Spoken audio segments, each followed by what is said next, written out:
One office is 242. Has to be open area, I guess. So they say programs, so there's programs, and then you have nobody sitting here doesn't know that program, somebody was here, but you can invest in that the 2 to 3 members.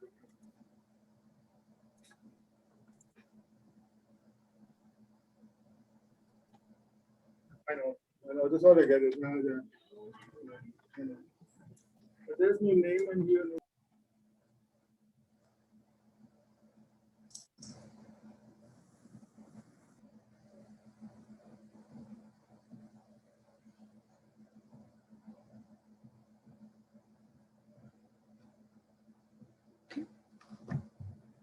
Right. Hi, good morning, everyone. So welcome to the Child Hunger Action Team Summer Kickoff event. My name is Kristen Chen. I'm the Child Hunger Specialist with the Baylor Collaborative of Hunger and Poverty. We're also called Texas Hunger Initiative at North Texas. And I also serve as the coordinator for this Child Hunger Action Team. And just some housekeeping items before we get started. So we ask that all the participants please remain on mute during the meeting. And if you have any questions, feel free to just enter them in the chat box below, and we'll try to answer them at our Q&A session. And also just feel free to share helpful information in the chat box if you would like. And if time allows, you might invited to just unmute yourself at the end of the meeting to kind of like share what you have for us. And the meeting will be recorded as well. And the link will be on the Texas Coalition for Hunger Solutions YouTube channel. And we'll also email that out with the link of the recorded meeting, and also the slides and handouts that we'll also send out after the meeting as well. And if you want, please, I guess like some people are doing it already. So if you want, please just put your name and organization in the chat box as well. And so that you may know, we may know like who joined us today. So now one of our co-chairs, Taylor Hannah from the North Texas Food Bank, would like to just welcome everyone and introduce a little bit of what the Dallas Coalition for Hunger Solution is and what we do as the Child Hunger Action Team. So welcome, Taylor. Thanks, Kristen. Good morning and happy Friday, everyone. I don't know about you guys, but sometimes these shorter weeks seem like the longest weeks ever. I know this first week of summer was probably fast and furious for most of you guys, but hopefully you've also had a good week. The sun is out and it's not raining, which is fabulous.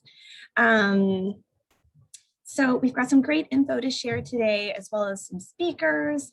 But let's get everyone up to speed with the Dallas Coalition for Hunger Solutions in chat. Essentially, what is the mission and the strategy of this group? So Dallas Coalition for Hunger Solutions is chaired by Congresswoman Eddie Bernice Johnson, and it's made up of a leadership team of American Heart Association, Baylor Scott and White, City of Dallas, Dallas Baptist Association, Dallas County Health and Human Services, DEW Consulting, Grow North Texas Food Bank, Parkland Hospital, Sarah Albert, Texas Hunger Initiative, the Senior Source, and the United Way of Metropolitan Dallas. A lot of us are represented here on the call today, so we are happy to have everyone with us. All right, so the mission of the coalition is to empower Dallas County residents to gain equitable access to healthy food. The main strategy is to create and sustain action teams in 5 priority areas: child hunger, senior hunger, faith community, urban agriculture, and public policy, specifically to reduce food insecurity through collective impact. The plan of the action teams really is to develop goals, objectives, and action steps in each of the 5 areas.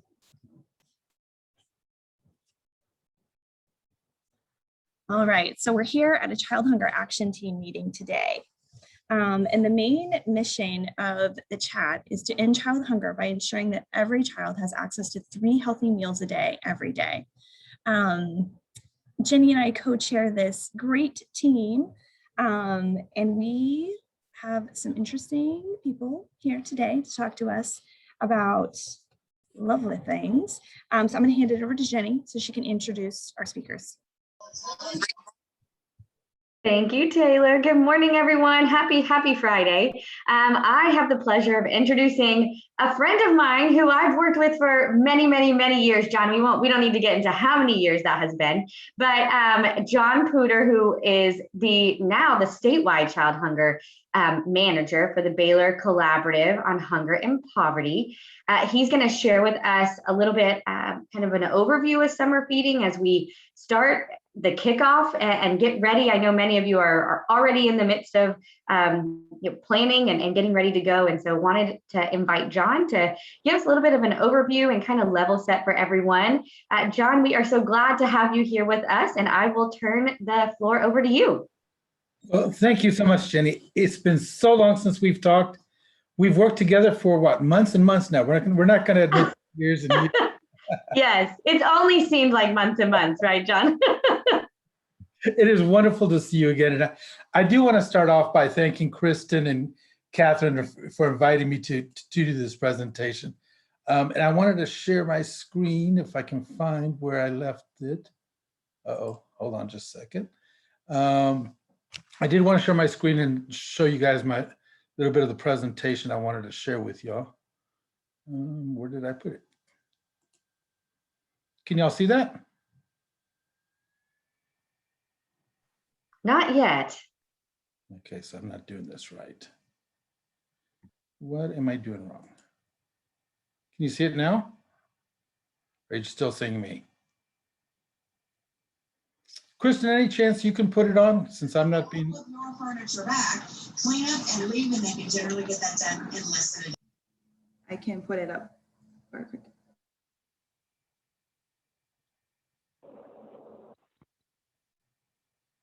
Oh, it was working earlier. It's okay, John. We all, I think, have been at the mercy of Zoom not sharing our screen. And I know we use Teams a lot at American Heart Association, and how it works. You have to like dig through all of your things to find the screen, and it never works. So have no fear. Okay. Let me... What do I need to do to make this? So it's not sharing. Perfect. But we're good. Kristen's got it. You're good to go. I can just quick do it for you. Okay. Well, okay. Let me start off by thanking Kristen and Catherine and Jenny and everybody else for inviting me to be here.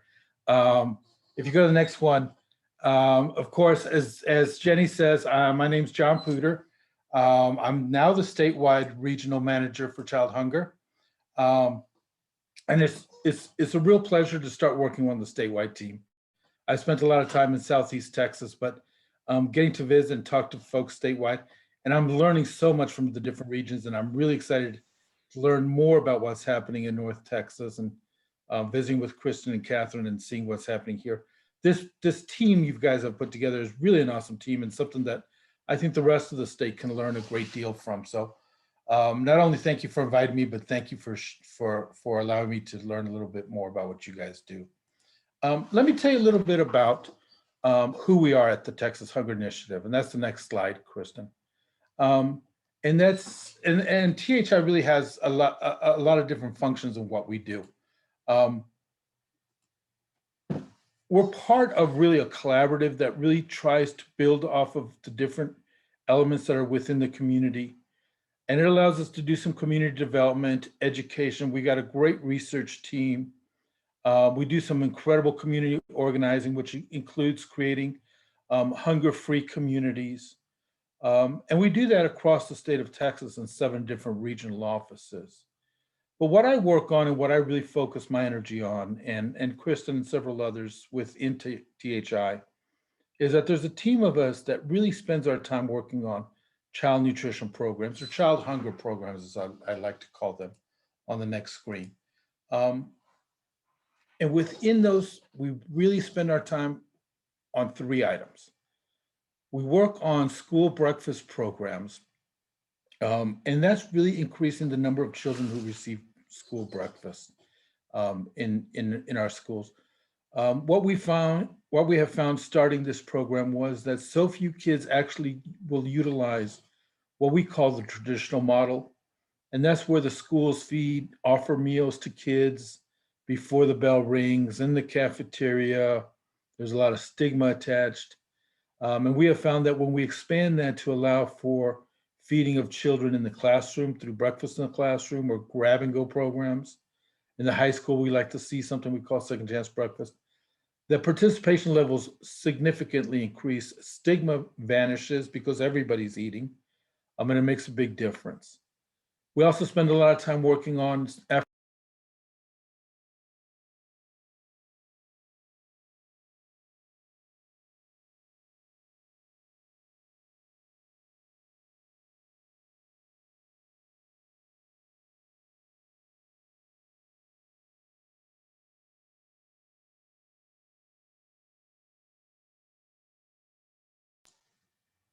I'm sorry, Kristen, did I get muted there for a second?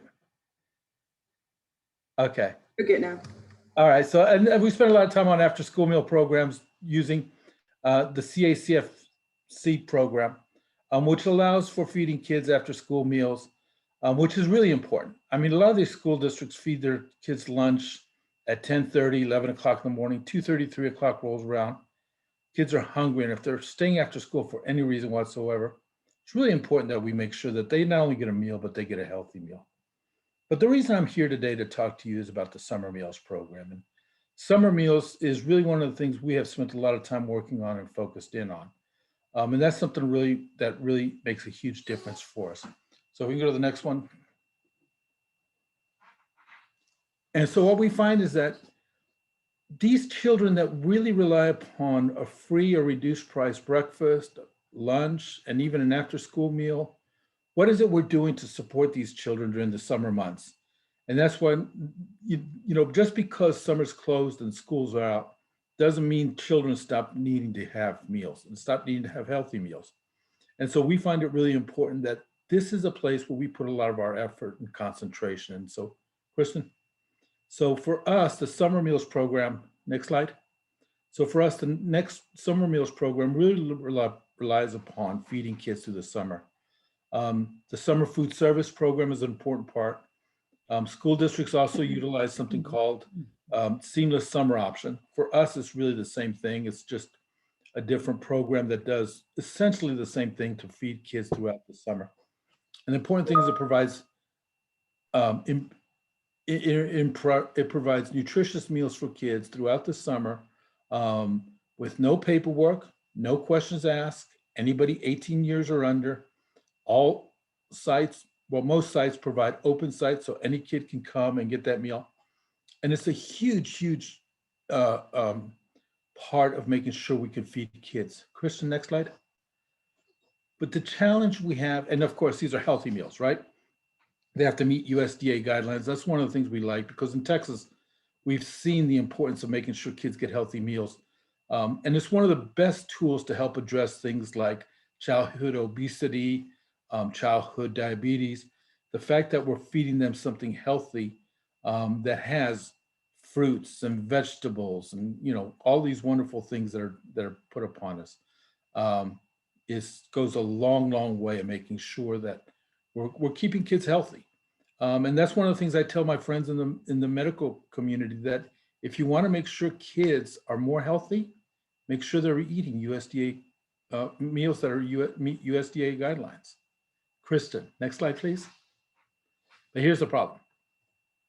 Less than 1 in 6 kids who qualify for these meals actually participates. The joke is I've been using this picture for over 5 or 6 years now. That poor child is probably getting ready to graduate high school, but I'm still delivering the same message over and over again. And you can see that we have just 1 in 6 children. And we find this across not only the state of Texas, but across the nation, that we've tried a lot of different things. Next slide, Kristen. That we try all these different things because we run into the same 3 problems year after year after year. We got an awareness problem. People don't know the summer meals program exists. Those who do know that the summer meal program exists don't know how to find the site that's close to them. When can I go? When is it open? What's available? What are the requirements? Second biggest problem we find every single year is the transportation problem. In that during the school year, there's these nice school buses who take the kids to school, and that's where they get their breakfast, they get their lunch, they get an after-school meal. But unless you're in summer school, and even in summer school, there is no bus to take you to go get the meals. One of my sponsors finally said to me, John, quit figuring out how to get kids to the meals. Start thinking about how you're going to get the meals to the kids. And that became really important to us, rethinking our how we were going to attack this problem. And what we found is what's important is to put summer meal sites as close to kids as we possibly can. So that means not just in the schools, that means in the community centers. That means we put them in the libraries. That means we put them in the churches. We put them in the parks and recs. But we go beyond that, making sure that in those apartment communities that have lots of children, we work to make sure that there are summer meal sites in those places. Trailer parks, anywhere we're going to find a lot of kids that we can feed, becomes really important that we put sites in those locations and do different things like mobile feeding that I see in the chat. There are a lot of different options out there that we can take a look at. We really should be pushing to make sure we have sites across the community. The third problem we have found every single year is what I call the July drop-off. We're feeding kids during summer school, and for that first month of summer school, we feed a lot of kids because they're in summer school. But then June comes to a close, summer school ends, and while there are some school districts that will feed beyond the end of the summer school session, those are very rare and not very many of them. And we see a dramatic drop off in the number of kids who are receiving meals following the close of summer school at the end of June. And we see a big drop in the numbers for the month of July going into August. And so those are the three challenges we fight on every single year, trying to find alternatives to how we deal with this problem year in and year out. Next slide, Kristen. So one of the things we did was we started doing focus groups, and we started talking to both parents and teenagers. So I believe that if you want to get a small child to come eat, you got to convince the parent.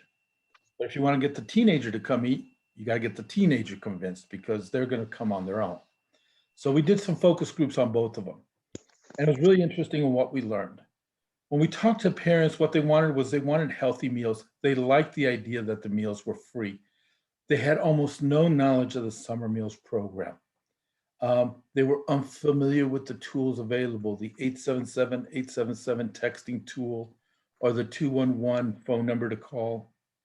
For many of our parents, transportation was a huge problem.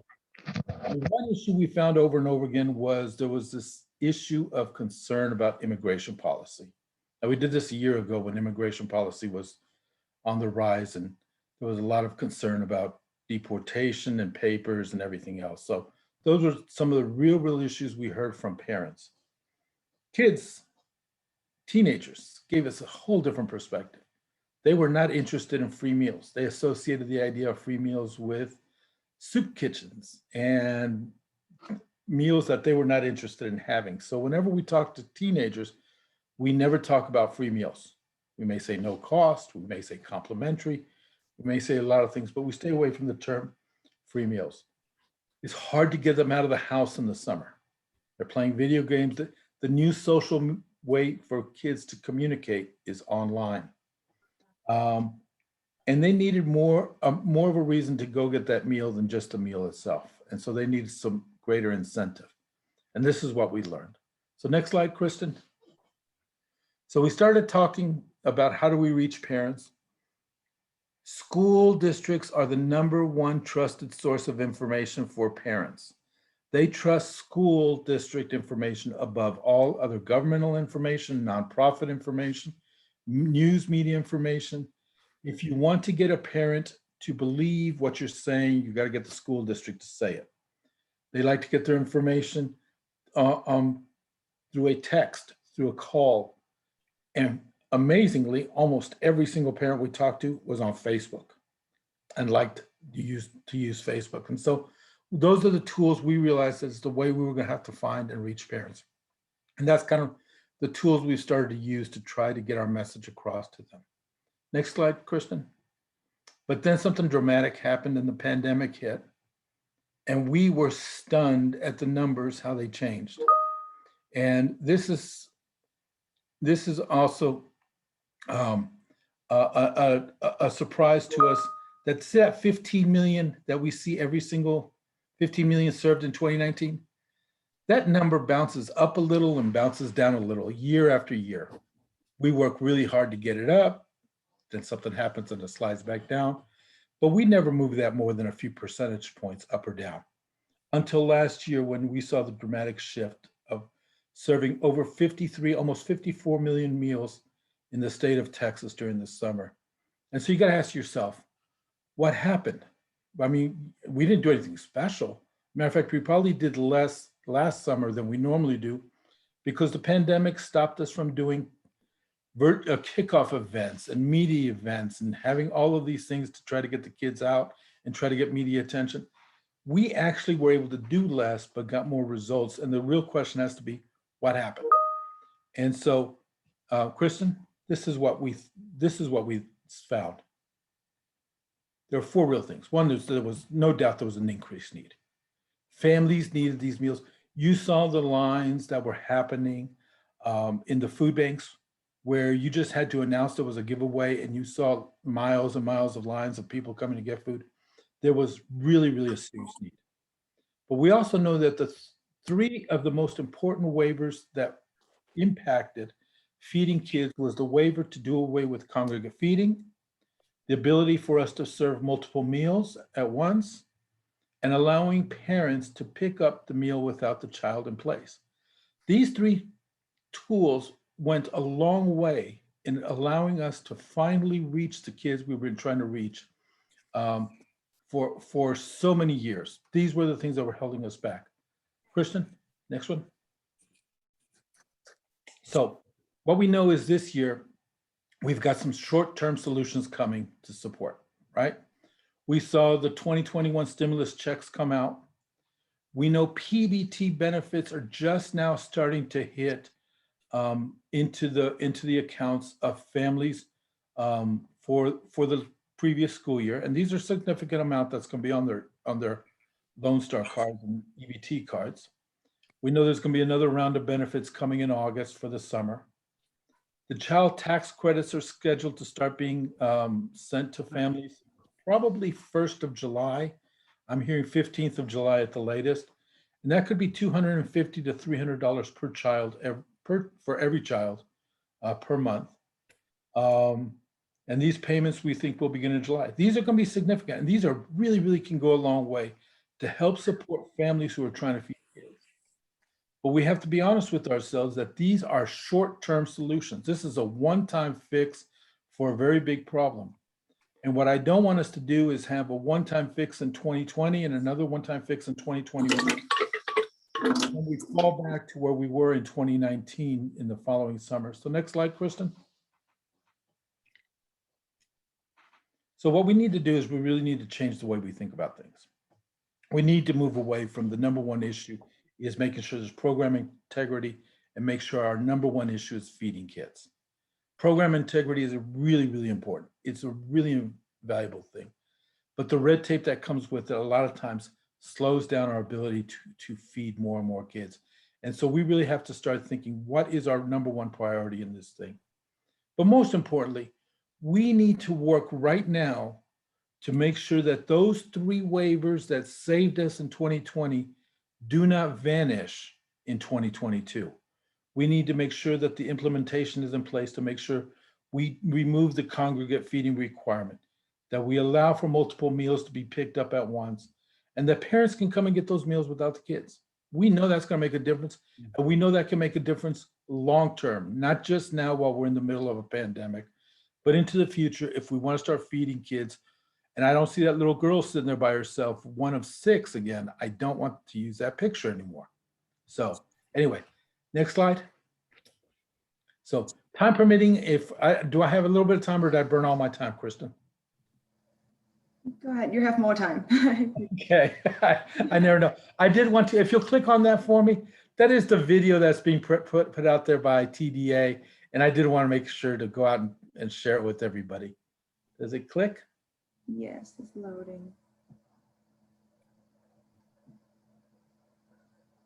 Yeah, we're planning to share this like later in the meeting as well. Oh, well, then you don't have to share, then you can take it off for me. When the school year ends, summer meal programs begin. Maybe we can, yeah, we can show that to everyone later. Okay, all right, great. That's some of the stuff we're putting out on our things. So let's go to the next one. And basically all I want to do now is give you guys a chance to ask me any questions if I got a few minutes left, and I'd be glad to try to answer questions. Yeah, John, I was looking to see if there were any questions in the chat, but if anyone has any questions, we have a few minutes. We'd love, please come off mute and ask away. But John, I'll start with one because it was very fascinating to me about the research around parents and how we, get them information that they're going to trust and that they, meet them where they are. I was really interesting on Facebook, that parents are there and that they trust, what they're seeing or what they're getting. And so I didn't know if you have any stories, success stories of how people have been able to really reach parents with information about different meal programs or something exciting that they could do, whether it's a success story or maybe best practices that you might have that you could share as well. Well, as you know, Jenny, I've been focused on Southeast Texas and Houston for many, many years. And so the stories I'm going to give you are not Dallas stories, they're going to be Houston stories, just FYI. But we started a program in Houston called freemealshouston.com.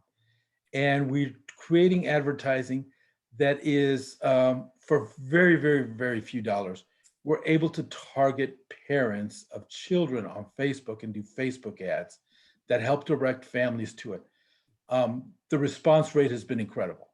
We're reaching just a huge number of families and we're getting a lot of feedback. I will tell you that if you do it, we get a lot of questions on it that come back to us in Spanish, so we know what target we're hitting. And so I will say to you, Facebook ads are incredibly inexpensive and they're a very good way to target an audience you're trying to get to and get them with a message you're trying to reach. And so we have found a lot of success doing that. That's great. Thank you. There is Madison. I think that question came from you. Of course, my chat is always hard to scroll through. But thinking of teens, John, who would need more of an incentive beyond the meals themselves. We know there's a lot of stigma associated. You mentioned, that they don't just come on their own, but have you seen, any really great successes in bringing teens in, where sites that have been able to really grab that age group where others maybe haven't been as successful? Well, I've seen a couple of sponsors who've done a really good job with it. Goose Creek ISD, which actually does beyond just the school district and goes out into the community, has a big start of the year barbecue event where they have music and they have all different kinds of stuff. And they really target the high school kids. And it's more of a party where you're going to get something to eat at no cost. And then you let them know that, hey, this is a place to come and hang out during the summer and you get no cost meals. And so that goes a long ways, is to just have one really great event that we've been able to do in the past. How that's going to work in this summer, I don't know, because we're not doing congregate feeding mostly. But the way I think to really reach them is to have one big event to start the year. A barbecue, it's a kickoff, it's a music, it's we're going to have something that's something more than just come. I got to tell you, you can't get a teenager to come just to get a sandwich and a bag of carrots. They're not going to come for that. And so that's really the important thing. Well, and now I'm craving barbecue at 10 o'clock in the morning. So we'll see how long I can make it before I grab lunch. One last question, John, before how can churches and schools team up together to combat hunger, especially in the summer months? I love that question. I think it's something we talk about all the time. because schools will end, especially this year. We know that schools have a lot on their plate. They've had a lot on their plate for the past 18 months. And so, how can they be a great partner and maybe pick up where one is closing down for the summer, pick up, where have you seen successes there? So first of all, we have to applaud the child nutrition staff. They have been working endlessly. You got to applaud them first off. Churches can play an incredible role, and we've seen this in actually receiving a handoff from the school districts. And it means building a relationship and building a way where you have your, what I call community sponsors, engaging with school districts so that there's a clean handoff, so that school districts are able to tell their families and their students, hey, summer school ends this coming Friday, but here's 3 or 4 sites close to you, particularly this church, that's down the street, that's going to be doing summer meals for the rest of the summer. And what we need is for the churches to partner with some of our community sponsors and set up so that they're able to take the handoff. I'm gonna be on this call for like 10 more minutes. Okay. And take it from there where we can have a successful handoff. So that takes some coordination. That's where you lean on Kristen to help you put this together. So that Kristen can work with the school districts and with the community sponsors. In Houston, we call it Keep Summer Going, where we have a clean handoff between school districts and the community sites to make sure that we're able to feed those kids well beyond, and that they know that there's a safe place to go. What we found when we first started doing this was there was absolutely no communication going on between community sponsors and school districts. So literally there was no handoff that went off. We need those handoffs to be really clean. I always tell my school districts, you may be gone for the rest of the summer, but those are still your kids. You still have a responsibility to make sure that they're getting healthy meals. And so if you are not going to feed them, you need to find that community sponsor that will feed them. So that's what I tell them, Jenny. I love it. And you really said it perfect for Kristen, to highlight the wonderful work she can do. And that's what this coalition is here to do, is to make those connections. I know we have some amazing school nutrition staff on this call. And so if there is any way that we can help, because we know you all deserve and need a break. And so however we can make those connections to the churches that might be on this or on this call, or other community partners who are looking to partner with the school district. We have Taylor, myself, Kristen, Catherine, we have worked with districts across North Texas. And so however we can, open that door, John, it's just a perfect example of what this coalition is here to do, is to form those relationships. So I appreciate your time. It is so good to see you, friend. Congratulations on the new statewide role. And if you wouldn't mind sticking around a little bit, we might have some time for additional questions. I'd love end of today. Thank you. I am going to quickly transition because we have a wonderful partner that we wanted to highlight today, but I also realized she is in the midst of putting together her feeding today. So Miss Debbie Cornelius, I was gonna, have a quick conversation. We typically do our partner spotlights and have you get up and stand up and talk around it. And we thought maybe it might be more fun to have a little bit of a conversation. I get to play a little Oprah, little Kelly Clarkson show, and you get to be the highlighted guest today. Okay, all right. Thank you. Thanks for having me. Of course. So Miss Debbie Cornelius, who's a senior director at Power Inc. Family and Children's Services, we wanted to highlight her and the work she is doing. So Miss Debbie, could you kind of level set with everyone and just introduce your organization and the work that you're doing, and share just a little bit more about the programs that you provide? Okay, so I am Deborah Cornelius. I am the Senior Director for Power Inc. Family and Children's Services, formerly Safe Hands. Right now we are in the middle of our summer feeding program. We are short staffed, so I'm in operation, so I look a little crazy, so excuse me. But we've been providing summer food program meals to kids since 2007.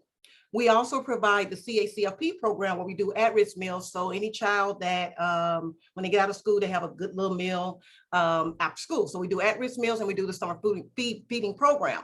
But in addition to that, we also go into affordable communities and we provide a variety of programs and services for children and seniors. So the kiddos get a meal, they do enrichment programs, after school programs, recreational programs, and things of that nature during after school hours. And we have a program for our seniors that we do about twice a month, excuse me. And that is our produce for our seniors. And we also do bingo. Our bingo is set up a little bit different. We know seniors like bingo, but the prizes that they win are household items. So we know they have more money than month. So we do it kind of towards the end of the month and they get to win household items as their prizes. And we also do a senior luncheon. So we get them out the house, let them conversate, let them work, keep them sociable and things of that nature. That's awesome. I mean, who could not use a household item all the time? I surely could. Yes, I love it. So you really do the whole shebang, everything. And so I think that's amazing. And so for others on the call that are looking for a mentor, a good person to reach to, you would be a wonderful person just because of the breadth of all that you do. Oh yeah, yeah. And so I can imagine that you've been able to see the impact of your work. So could you share a little bit with us about what it means to your organization to be able to participate in these programs and to serve as a sponsor and bringing some very needed nutrition to people who would otherwise not have access to it? Yes. Well, we're service driven. So that's just my thing. I would have never thought in a million years that I'd be doing this. It just kind of landed in my lap and I love it. I absolutely love it. And what it means, the impact that we make for these kiddos is just, there's no words that can describe. If you really understand, and I'm sure we're all on here and we do understand, but the need for these children to have these meals and how appreciative they are of these meals. I mean, we get such a enormous feedback from mainly our seniors, especially the seniors that are raising not even grandchildren, but great grandchildren. And so for them, it's just such a help for them. They love our meals. I cook the meals and we make sure we provide these meals as if I was cooking for my own children. So I put a little extra in mine because it's so personal for me for whatever reason. I just think that it's just God, it's my gift from God for me to be doing this. And so we make sure that we give them hot, fresh meals. These meals are cooked every morning. We get here by 5 o'clock in the morning. We pre-package them like Meals on Wheels, kind of like that. So they're like little TV dinners. Not only that, we also get feedback from our kiddos. What do you like? These are, to me, our customers. So it's like, what do you like? What you don't like? If they don't like it, we take it off the menu. We're here to please the kids. That's the purpose of our existence. And so if they don't like it, we're taking it off the menu. If they want it, we give it to them. As long as we stay within the guidelines, we give it to them. So it means a lot to me to know that we are actually helping. That's just it. I just really enjoy it. It just lights up when I'm helping. I love it. You're full of joy. I can certainly see that even through a computer screen. So I appreciate it very, very much. And I do want to ask though, because I know that this past year has not been perfect for anyone. And there have certainly been hurdles. And so, could you share with us a couple of successes, that you've been super proud of? Maybe not even just this year, but in your history of serving these. And then also maybe a couple of challenges, just so that everyone knows they are not alone, that even on the best of us still face some hurdles on occasion. Well, the number one thing that I'm proud of is that we're still operating. Just considering COVID, we are still here to help. So that's the number one thing. I mean, I just can't thank God enough for that one. And then the challenges I think that we're having more than anything is are limited to really go out and do a little bit more. And what I mean by that is now we have the schools that are on board.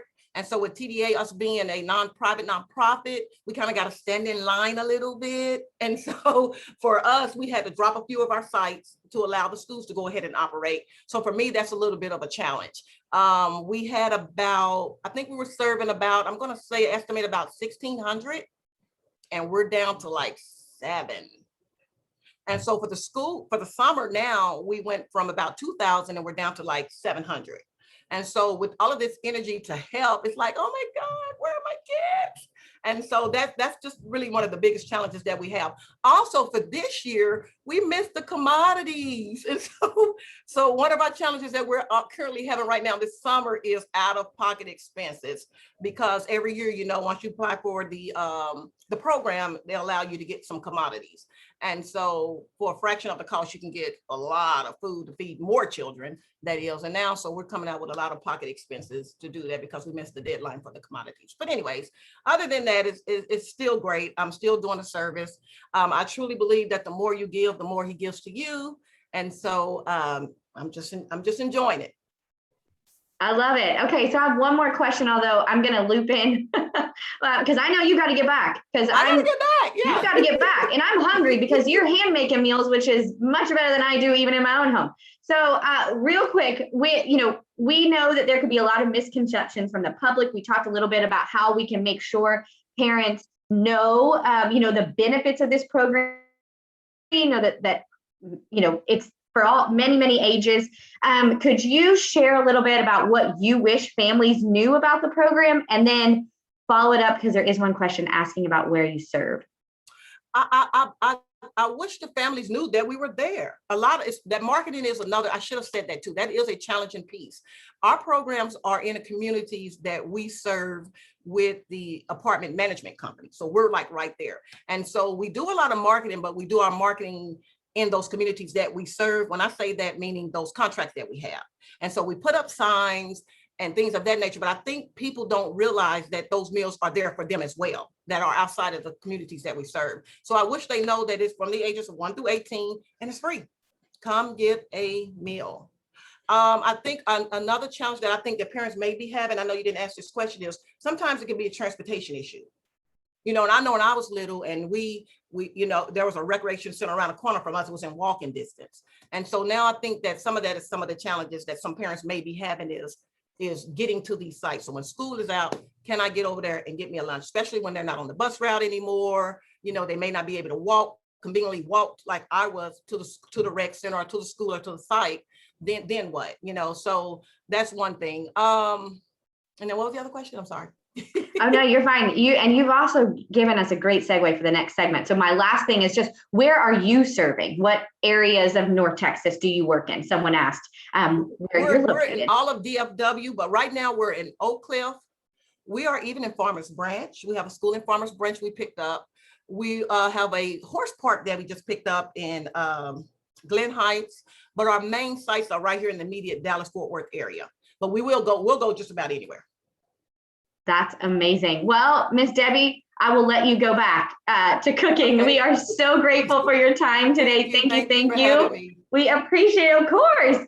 Thank you. And for today and for all the work you're doing in the community. We appreciate it. Thank you. Of course. And Miss Debbie kind of led into a perfect segue because that is something we wanted to share about marketing materials that we have. But before I get into that, I'm going to turn it to Kristen with this highly anticipated video that multiple people have wanted to show you today. We did want to show you the TDA video. We've gotten to hear background on summer meals. We've gotten to hear from a sponsor and wanted to kind of let you see it all come together. So after this video, we have a little bit more announcements and time for questions, but wanted everyone to get to see this.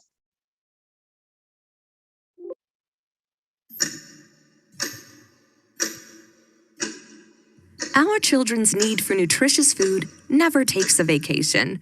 That's why, when the school year ends, summer meal programs begin. Administered by the Texas Department of Agriculture, summer meal programs help kids continue to eat healthy all summer long. Nutritious, no-cost meals are provided to any child or teen 18 and under, and enrolled students with disabilities up to 21 years old. All you have to do is come to a participating meal site. There are 3 simple ways to find a meal site near you. Call 211. An operator will assist you in finding a location for summer meals in your area. Or visit summerfood.org. There, you'll find an interactive map showing meal sites and site contact information. Or you can text FOODTX to 877. Enter your address or zip code, and you'll receive information about 3 nearby meal sites. Summer Meal Program's meal sites are open to anyone and everyone to enjoy. Meals are no cost. There are no forms to fill out or registration required. You don't need to show any form of identification. Simply choose a site and receive a no-cost meal. They are provided by the community, for the community. This summer, local COVID-19 guidelines will be observed at each location, and meals may be served in a variety of ways. Once you have found a meal site, be sure to call or check the location's website to see how meals are being served and to confirm serving times and days. In many places, kids can enjoy meals with friends at their school. Some locations are offering drive-through meal pickups and grab-and-go options. Meals may also be available at pop-up sites located at parks and other community areas. Some locations offer the option to pick up meals for multiple days at a time. This option could include a gallon of milk, multiple servings of fruit and vegetables, protein, and grains. While meals may be served in different ways, you can expect friendly faces and nutritious food at all locations. So, visit a site today and help give kids the energy and nutrition they need to enjoy a great summer and return to school in the fall, healthy and ready to thrive. Remember, just dial 211, go to summerfood.org, or text FOODTX to 877-877 and find out how and where your kids can enjoy healthy meals all summer long.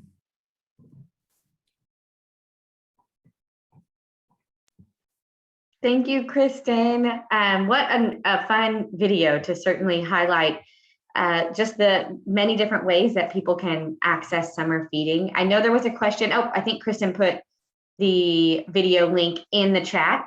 And wanted to kind of wrap us up with one big, another announcement, but also, again, we'll save time for a couple of additional questions that anyone might have on any of the things that were shared today. But as this is really serving as our digital kickoff to summer feeding for the Child Hunger Action Team. Again, I just want to thank everyone on this call, whether you are serving as a site, a sponsor, you're a connector, you're just here for information. We thank you for the work that you're doing and for your participation in this group.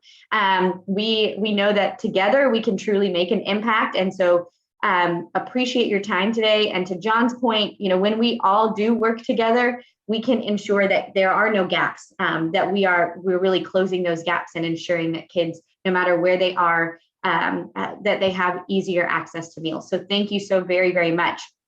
Yeah, at the beginning of the year, at our last meeting, we asked this group, what would be helpful for everyone as they're looking into the summer, recognizing that marketing is an issue. And so we wanted to let you all know that in addition to the materials you can access through the Texas Department of Agriculture, we have our very own Child Hunger Action Team materials for anyone to utilize this summer. We have signs, and they're beautiful and very, very cute. Kristen and Catherine did an amazing job designing them. And they're just fun and happy. And so please let us know, if there are, whatever your needs are, we have hopefully some options that will fit what you're needing. We are asking though, we're trying to, keep track and make sure that we know who needs them and ensure that we can get them to you all. So Kristen is going to put a Google form in the chat. She's also going to follow up after this meeting today with the form. All you have to do is fill out the information on the form, let us know what you need, how many things that you need. We also have educational resources.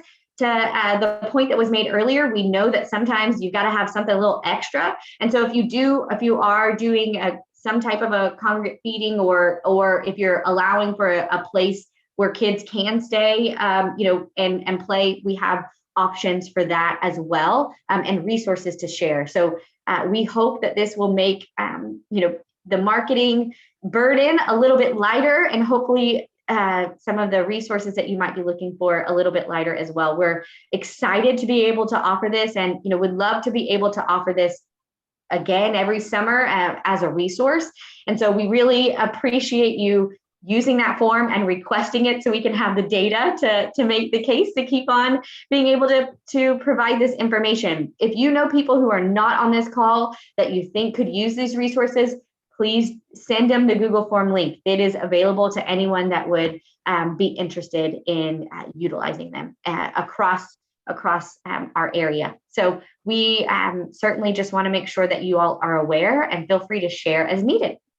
I will take a pause there and see if there are any questions, anything for John, who is still with us, Taylor, myself, Kristen. We are here to answer any questions. So I did see that there were some questions about connecting. Dorothy, I know with Louisville ISD looking for some community partners in that area. Feel free to, answer back in the chat, or, you can reply to Kristen's email later, and we can help connect you to others if we need to. But one other call, any other questions that we might be able to help with today? Feel free to come. Jen, I have a question. Yes. I'm Deborah Hodges from Cedar Crest. And Hi, this is our first time. Hi, how are you?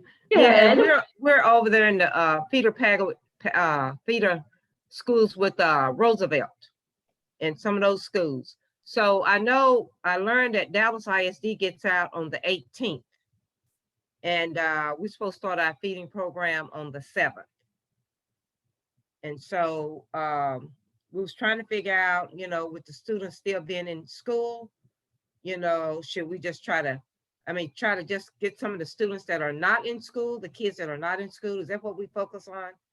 Or what can we do to get some assistance? That's a really great question, because there are some kids that are out of school, that might still live in the Dallas area, but might go to a different school, and they are out. So I would say certainly focus on those that wouldn't be in the district, but I would ask Taylor or Catherine or Kristen, any suggestions? That's a wonderful question. I know the calendars are very off this year. Yeah, to Jenny's point, the calendars are really off, but what I would say is go ahead and start serving. Maybe don't make as many meals as you anticipate for when DSD actually releases. But for some of those kids that have already been let out, they're visiting their aunts, their grandparents, and so they may not be in their normal or traditional neighborhood. So they may be somewhere else. But the other thing is, it's a great way just to show them you're already in their neighborhood and where they can go. So as soon as school's let out, they can just show up and you're ready to feed them. Okay. So I don't think it's a bad thing. I think it's actually maybe wonderful. Okay. This is Debbie Austin. Can you hear me? Hello? Hi, Debbie. Yes, we can hear you. Okay. I am in contact with Tony Johnson. She works very closely with the Roosevelt school. She does a lot with the seniors there, with that whole school, as far as feeding them during the school year, because she has lots of kids there that are extremely needy. And so to the person that just asked that question, if you would get in contact with Tony, you all could do a world of good together, because Tony is extremely awesome and she would love to have your help. I mean, truly love to have your help. And thank you so much. I'm a Roosevelt alumni, and thank you for what you're doing. Yes. Yes. So please get in touch with Tony. Okay. And, yes. Thank you. Yeah. Yeah. I'm a retired administrator, so I go up there to Roosevelt and see. Yes. And if you go up to Roosevelt, Tony will probably be up there. She goes up there most of the time. Okay. All right. Okay. And Jacqueline Bell or Tony Johnson, either one of them, they're up there almost all the time, but they do things for the school and the kids, and they would love to have your help. And then I have a question too, in regard to seniors, feeding seniors, because I'm Senior Affairs Commissioner, City of Dallas, District 8. And I try to get as much information to isolated seniors for free resources, any kind of free resources, and especially feeding them throughout the year. I have a network of seniors that I work with, and we try to get any access or information about pantries, giveaways, drive-throughs to them. And I know this was primarily geared towards children, but I did hear something about seniors too, about people, period. So the information that you all will send to us, is that also for adults? The information will mostly be geared towards children and the summer feeding sites, but I would ask I'm going to put my email in the chat, and feel free to reach out to me, and I can connect you to Kristen as well, who will, when she sends out the email, you can also feel free to connect with her. But we have a senior action team as part of the Dallas Coalition for Hunger Solutions, and we have one of the persons that chairs that is with the county, and they've been doing some meal service throughout, and so that would be a great person to connect with, and he as well as the others in that group would be wonderful people to help you connect, because we actually had an event or a meeting yesterday where we highlighted one of the wonderful organizations that is serving meals to seniors, and so I think we would certainly would love to connect you and make sure that you're aware of those programs. Okay, thank you. I actually am with the North Texas Food Bank, and we have a senior program, which you're probably already familiar with, but we are happy to connect with you as well. So thank you. Email me. We are happy to collaborate. Okay, so your email, is that your email? Are you Jenny? So I'm actually Taylor. Taylor, okay. Yeah, but it should, I think it's on the last slide. I think Kristen has our information, but she'll email everything out at the end of this presentation. Oh, okay, thank you. Jenny, if I could interrupt for just a quick second. To the point of having feeding sites while the regular school year is still going, there are some school districts that are dragging out the school year until the middle of June. I would check with your ESC. Summer meal sites cannot open while the regular school year is still in progress. And so if there's if Dallas ISD is still have regular classes going, the regular school year going until the middle of June, I don't know that they'll be able to open up summer meal sites until the end of the official school year. I would check with your ESC to make sure that when you're able to open based upon the location. So, and I think Ms. Hodridge had that question. Yes, I did. That's what I was wondering. Can we open? Check because we didn't know Dallas. I didn't realize Dallas. I'm a Dallas ISD retired administrator, but I forgot they started late and they're ending late. Yeah, and some of the people that were going to volunteer say, we're still in school to the 18th. Right, and so we're seeing that across the state of Texas. I'm seeing particularly the big school districts that are really running into the middle of June before they're ending their school year, and it's creating a lot of issues because a lot of school districts have already let out. And some school districts are going another 2 or 3 weeks beyond. Where you set up that summer meal site has to be within the region or the school district of a school district that has already ended their regular school year. So please talk to your ESC to make sure that where you are planning to open up your summer meal sites is eligible when you wanted to do it. Can you put my email in the chat? Or will you contact me? Yeah, please do. And there is information in the chat, which is our Education Service Center, to John's point. Thank you, John, for that insight. And that Jennifer DeHogue would be a great person for you to connect with on that. Deborah. Okay. Okay. That's it. Thank you. Yes, ma'am. Mm-hmm.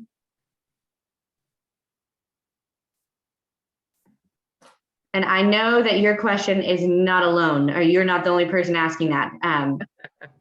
Certainly. And I know we've been talking, with our team at the chat about, some school districts looking at going year round or having a very, very short summer. And so certainly good to have that information at the Education Service Center. Any other questions before we wrap up today? Yes, I have a question. I'm actually in Fort Worth. I'm in a disadvantaged area also. And I have a nonprofit. I've been feeding for the last 11 years, but I'm not on a program. But I wanted to be on a program this year. So I didn't know if it was actually too late to get a sponsor, how would I go with that right now? Because last summer we fed like 8,400 families. And I am mobile. I do go into apartment complexes and I feed families, kids, seniors, parents, whatever. But this year, I know I'm not gonna be able to afford that because I kind of took my business and I paid for a lot of the feeding programs, and I had like Walmart sponsor me or whatever. So well, my goal is to be able to reach more families, but to be, to have a support system, because I know I won't be able to feed as many families as I did last year. And the community, I mean, we have like 7 schools. We have like 7 schools surrounding my learning center, and also we have like 8 apartment complexes surrounding my learning center too. So I have no need but to feed, so, but I do need assistance. So I don't know where to count. I don't know where to start with that. So I don't know if I was too late to get a sponsor or how would that work? Absolutely. I do not believe you are too late to find a sponsor. And I do not know, is Catherine Nicholson on the call still? She is our resident expert in Fort Worth. So I am going to let her take this. Catherine, do you have suggestions on where Miss Lisa could maybe connect with? I do. So I'm going, if you either email Kristen or myself, we will connect with you and we can talk sponsors in Fort Worth. Fort Worth IC is also in school until June 18th. So a lot of our sponsors aren't able to operate yet. Yeah. But we could probably get you connected in the meantime. We've got lists and would be happy to have that conversation. What part of Fort Worth are you in? I'm in Stop 6. Okay, perfect. Well, it's actually Fort Worth, but it's actually called Stop 6.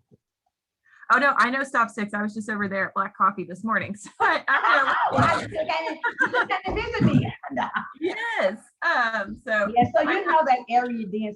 So you know the need. So you know the need is great over there. So the service, yeah. And I don't want to stop it because I do actually year round because I do at risk. Like right now I'm doing at risk. And like actually I bag up food out of my kitchen from my center and I give out to my parents and I give out to the community. But I know I can't keep doing that. Okay, well, I will put my email in the chat and I'm happy to connect with you and talk a little bit further about what we can do.